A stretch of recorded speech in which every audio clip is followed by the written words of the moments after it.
కోసిగి మండలంలో వివిధ సమస్యల గురించి ఎమ్మెల్యే గారికి వినతి పత్రం అందజేసిన ఏఐఎస్ఎఫ్, ఏఐవైఎఫ్ నాయకులు, ఏఐఎస్ఎఫ్ జిల్లా ఉపాధ్యక్షులు ఎస్. ఈరేష్, ఏఐవైఎఫ్ మండల అధ్యక్షుడు చిన్న మాట్లాడుతూ కోసిగి మండలం గ్రామాల ప్రజలు నిత్యం వలసలు వెళ్తున్నారు. వారికి ఉపాధి పనులు కల్పించి కూలీలకు 500 రూపాయలు కూలీ పెంచి ఉపాధి కల్పించాలని, మహిళా విద్యార్థులకు హాస్టల్ ఏర్పాటు చేయాలి. అలాగే సీజనల్ హాస్టల్ను ఏర్పాటు చేయాలని, కోసిగి గ్రామం నుండి పారే డ్రైనేజీ సమస్యను పరిష్కరించాలని ఎమ్మెల్యే వై. బాలనాగరెడ్డి గారికి తెలియజేశారు. ఈ కార్యక్రమంలో ఏఐఎస్ఎఫ్ నరసప్ప, ఏఐవైఎఫ్ నాయకులు తదితరులు పాల్గొన్నారు.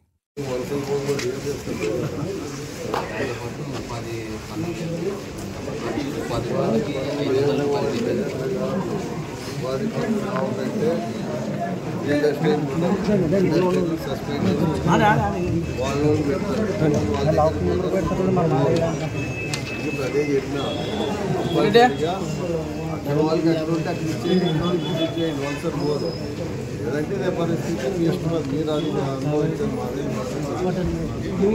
వాళ్ళ ప్రభుత్వానికి చెడ్డ పేరు వాళ్ళు కాదు, గట్టిగా ఇచ్చేయండి.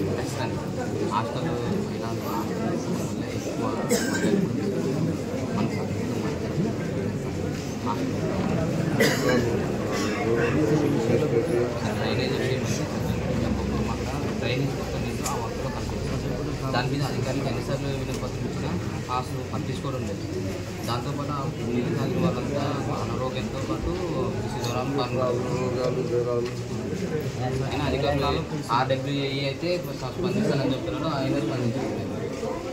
ఎంపీడీఓ గారు వాళ్ళకి లెటర్ కూడా స్పందించలేదు. ఎంఆర్ఓ ఆఫీస్లో ఇచ్చిన ఎంఆర్ఓ ఆఫీస్లో కూడా స్పందించలేదు. ఇది ప్రజల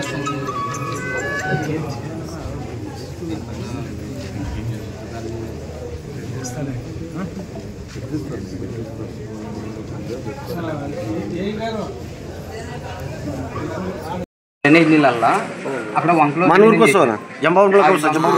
అది ఇంతకుముందు వాటి పడేవి కాదు. ఇప్పుడు పులికెలం ప్రాజెక్ట్ నుంచి వచ్చే నీళ్ళల్లో ఆ వంకలో నుంచే వస్తున్నాయి. ఈ నీళ్ళు అనేది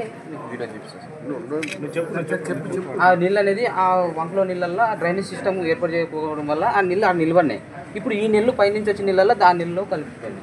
ఇప్పుడు మన కింది స్థాయి గ్రామాల్లో ఉన్న వాళ్ళందరూ ఆ నీళ్ళనే వాడుకుంటున్నారు, పొలాలకి వాడుకుంటున్నారు. దాని ద్వారా సజ్జలగుడ్డము, జంపాపురం, దేవరగట్ట, ఐరంగల్ మొత్తం వాళ్ళంతా హాస్పిటల్ తాగనీళ్ళకి బోర్ వాటర్ అవే తాగాల.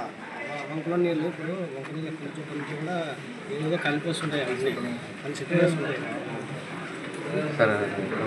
దానికి చూసిన గవర్నమెంట్ స్థలాల్లో లేదా ఉన్నా కూడా అక్కడ ఎంత స్టోర్ చేస్తావు, మళ్ళీ అదంతా ఫిల్టర్ సిస్టమ్ ఏర్పాటు చేయాలి సార్.